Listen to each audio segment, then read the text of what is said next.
President-elect Donald Trump has nominated Senator Marco Rubio of Florida to serve as Secretary of State in his upcoming administration. Marco Rubio, 53, was born in Miami, Florida to Cuban immigrant parents. He earned his law degree from the University of Miami School of Law. Rubio began his political career in the Florida House of Representatives, eventually becoming its Speaker. In 2010, he was elected to the U.S. Senate representing Florida.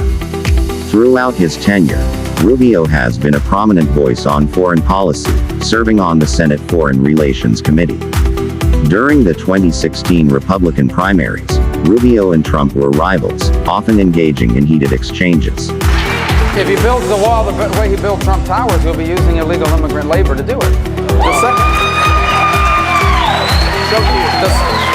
Such a cute soundbite. But here's the guy that buys a house for $179,000. He sells it to a lobbyist who's probably here for $380,000, and then legislation is passed. You tell me about this guy. This is what we're going to have. Here's the guy that inherited $200 million. If he hadn't inherited $200 million, you know where Donald Trump would be right now? Selling watches in Manhattan. I have to say, he lied this time. He lied. 100%. 100%. Senator, you lied about the Polish workers. Oh, yeah. You lied to the students of Trump University. That's Senator years ago. Oh, he lied 38 years ago. All right, I guess there's a statute of limitation on lies. However, over time Rubio became a supporter of Trump's policies. This evolution from critic to ally is seen as a testament to Rubio's adaptability and political acumen. Marco Rubio speaks on being appointed Secretary of State by Donald Trump.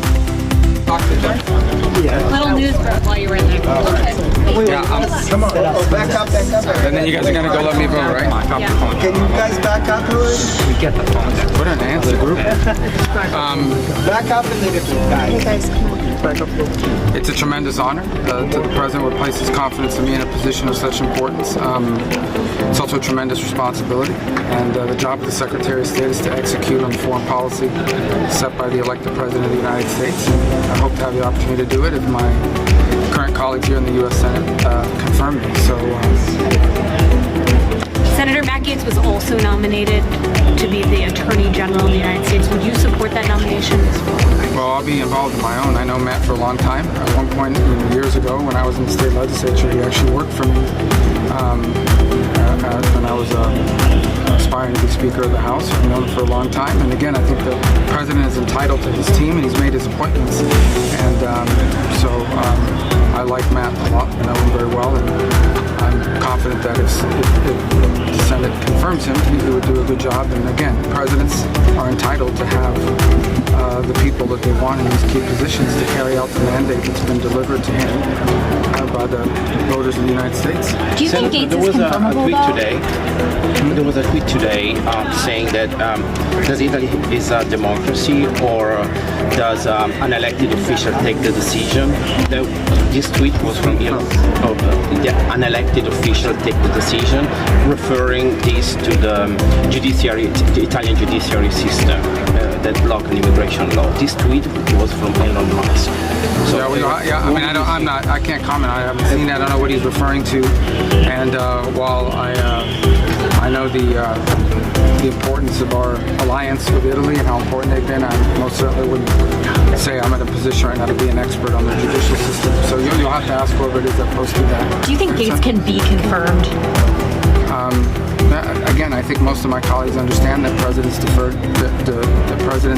deserve great deference in appointing people to key positions in government to serve in their cabinet, and that's how I expect they'll continue. But obviously, I'm not sure if I'll even be here for that vote. So, okay, thank you. What about Tulsi Gabbard? I think that's a good thing. You have to be so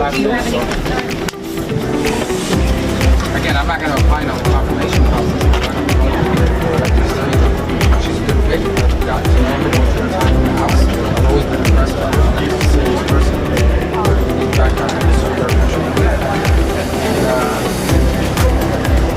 Because of her background, she can come in and constrain the D&I to its original design, which is to be the conductor of the orchestra.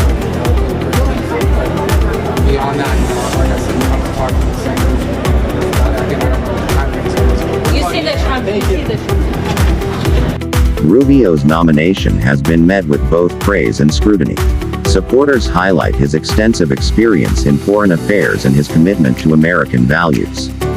Critics, however, point to past disagreements with Trump and question how his views will align with the administration's foreign policy objectives. Rubio has expressed honor at the nomination and is preparing for the confirmation process. The Senate confirmation process will involve rigorous evaluations of Rubio's qualifications and policy positions. Given his prior experience and existing relationships within the Senate, many anticipate a thorough but fair assessment. Rubio has begun meeting with fellow senators to discuss his vision for the State Department and address any concerns. Rubio's potential departure from the Senate would leave a vacancy for Florida's representation. Governor Ron DeSantis holds the authority to appoint a successor. There has been speculation about possible appointees, including Laura Trump, though President-elect Trump has downplayed these rumors. Florida Senator Marco Rubio, the Republican serving his third term after winning re-election in 2022. Senator Rubio, good morning. Good to see you. Good morning. Good morning. I know it's been a long night. Let's talk about Donald Trump last night saying he had a mandate. We've talked about the United States Senate going to the Republican Party, so we'll have new leadership there. The White House, potentially the House. What do you think the mandate is? Well, first, I think we have to understand how he won. Not just that he won, but how he won. And he won by putting together the most diverse coalition of American voters in modern history. You were talking a moment ago before I came on the air about Hispanic voters. I think the lesson here is that the primary identity of Americans is American. And whether you're of Hispanic descent or African American, or in any background, you are in, the price of gas, the price of food, the fear of uncertainty and not being safe in your own community because people have entered the country illegally and happen to be criminals in their home countries before they came, and then they come here and commit crimes as well. Concerns about what's happening in the world, that every day there's new conflict that threatens to pull us in. These are things that that Donald Trump campaigned on. And his primary message was, I'm going to put the interests of Americans and America before anything else. And I think that's a message that's resonated and in a way that led to this very diverse coalition. And so, at the end of the day, I think that is part of the mandate, and that is that Americans of all backgrounds want a government in the Senate, in the White House, in the House, everywhere, that puts them and the things they care about ahead of what is important to somebody else, whether it be in politics or in another country. And, it's an important lesson to learn and take away from all this. I mean, Donald Trump has been very, very clear about some of the things he wants to do. And so if he has a mandate, people are certainly on notice, talking about mass deportations, for example, talking about ending the war in Ukraine in 24 hours, getting a negotiated settlement that likely will mean Ukraine gives up territory. Is that the kind of thing that you expect to happen in rather short order? Well, those are the kinds of things that I think people out there like to point to say, oh, he's going to do some terrible thing to the country. Number one, well, he said that. The law of the country right now, it is, but it's the law of the country. The immigration law of this country is as follows. If you are here unlawfully, you are to be detained until removal. That's the law of the country. He's talking about enforcing our existing laws. He's also made clear that his priority is going to be dangerous criminals. People that are in this country and they're criminals in their home country or they're committing crimes here, they will be the priority for removal from this country. And that's a widespread supermajority position in this country. It's one of the reasons why he won yesterday. In the case of Ukraine, who wants war? What he's talking about is he wants the war to end. Now, as a businessman, he's not going to tell you about his negotiating tactic to bring it to a close, but I don't understand why we would not want a war like that to end. Obviously, you don't have to be a fan of Vladimir Putin to want the war to end. Yeah, I think if you're, as you well know, many national security conservatives would say, well, you don't want that war to end if it means that you have to give up, that Russia invaded your territory and you end up settling and saying, all right, you can have some of it. I mean, I think that's, you know these pressure points better than I do. Yeah, look, I get all that, and I understand it. I think there's the reality of the war there. We can talk about it in greater detail in another interview, I imagine, but the truth of the matter is that that's what the Biden administration would admit. They don't admit it publicly, but if you ask the Biden administration, they will tell you we are funding a stalemate, okay? I think the Ukrainians have been incredibly brave and strong in standing up to Russia, but at the end of the day, what we are funding here is a stalemate war, and it needs to be brought to a conclusion because that country is going to be set back 100 years.